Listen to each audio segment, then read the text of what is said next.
escute more like it's 30.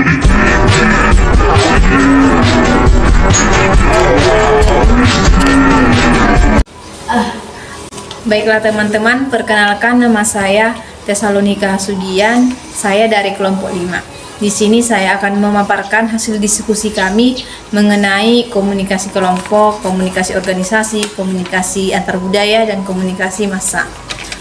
Seperti yang kita ketahui dan kita pelajari pada pertemuan sebelumnya, bahwa komunikasi adalah proses pertukaran pesan antara komunikator dengan komunikan. Sedangkan kelompok dapat diartikan sebagai sekumpulan orang yang mempunyai tujuan bersama dan saling mengenal antara satu dengan yang lain. Maka dapat ditarik kesimpulan bahwa komunikasi kelompok adalah interaksi secara tatap muka antara 3 orang atau lebih dengan tujuan yang telah ditentukan, misalnya untuk berbagi informasi atau untuk pemecahan suatu masalah di mana antara anggota kelompok sudah saling mengenal. Komunikasi kelompok dapat diklasifikasikan menjadi 2 macam. Yang pertama, komunikasi kelompok kecil. Contohnya, komunikasi yang terjadi dalam sebuah keluarga, diskusi kelompok, kelompok belajar, maupun seminar. Yang kedua adalah komunikasi kelompok besar, contohnya kampanye atau partai politik. Saya akan menjelaskan sedikit pengertiannya dan definisi dari komunikasi organisasi menurut para ahli serta fungsinya. Organisasi adalah persekutuan 3 orang atau lebih yang bekerja sama secara formal untuk mencapai tujuan yang ditentukan dan terdapat seorang pemimpin ataupun bawahan.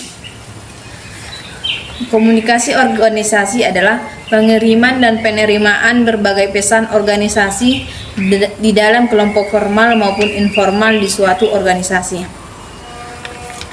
Beberapa definisi komunikasi organisasi menurut para ahli. Yang pertama, menurut Wayne 2001. Komunikasi organisasi adalah pertunjukan atau penafsiran pesan antara unit-unit komunikasi yang merupakan bagian dari organisasi tertentu. Yang kedua, menurut Goldhaber pada tahun 1986, komunikasi organisasi adalah proses menciptakan dan saling menukar pesan dalam suatu jaringan hubungan yang saling tergantung untuk mengatasi lingkungan yang selalu berubah-ubah.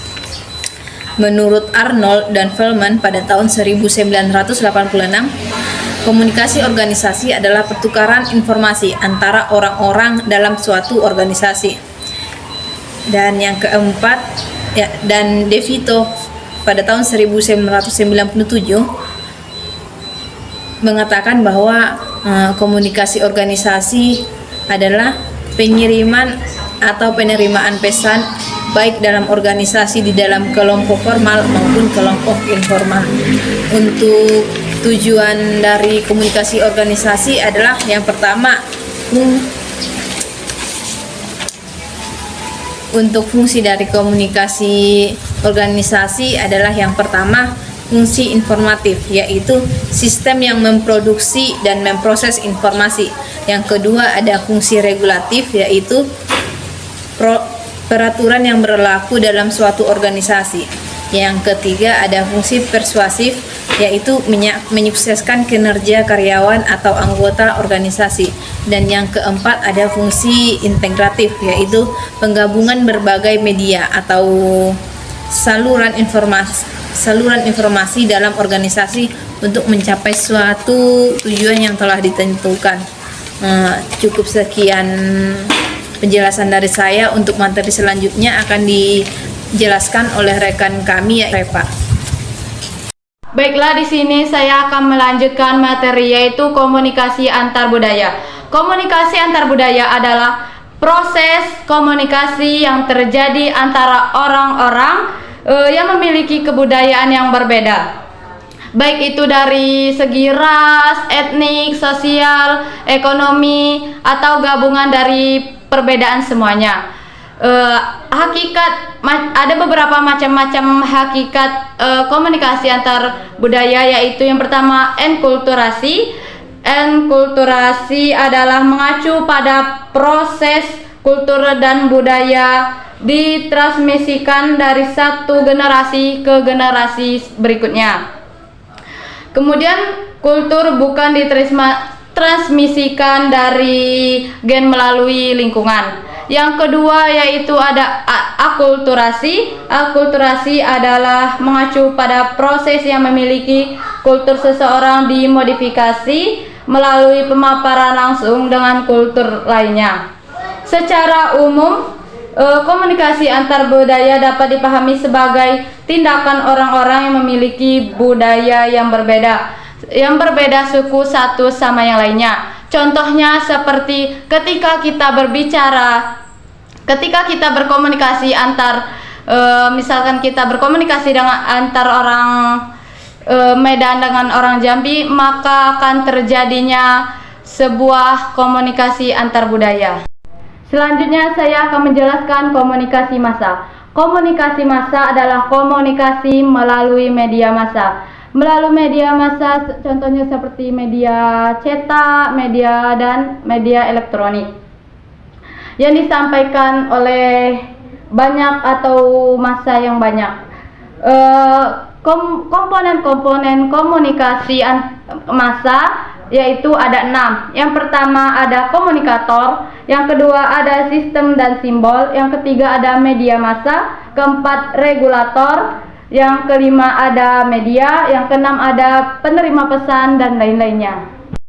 Fungsi dari komunikasi massa yang pertama ada fungsi informasi. Fungsi informasi dari media massa artinya penyebar informasi bagi si pembaca, pendengar, dan pemirsa yang dibutuhkan oleh banyak orang yang bersangkutan sesuai dengan kepentingannya. Yang kedua yaitu ada fungsi pendidikan. Fungsi pendidikan media massa merupakan sarana pendidikan bagi banyak orang. Karena media massa banyak menyajikan hal-hal sifatnya mendidik. Yang ketiga ada fungsi pengaruh. Fungsi mempengaruhi dari media massa secara terdapat pada tujuk atau editorial, iklan, artikel dan sebagainya. Ada juga fungsi meyakinkan. Pada umumnya fungsi komunikasi massa antara lain memberikan hiburan kepada khalayak atau banyak orang. Sekian dari saya. Cukup sekian presentasi kami. Sebelum kami akhiri, ada jendela berjumlah 5 walau tak bersua. Semoga materi saya bisa diterima. Cukup sekian dan terima kasih. Assalamualaikum warahmatullahi wabarakatuh.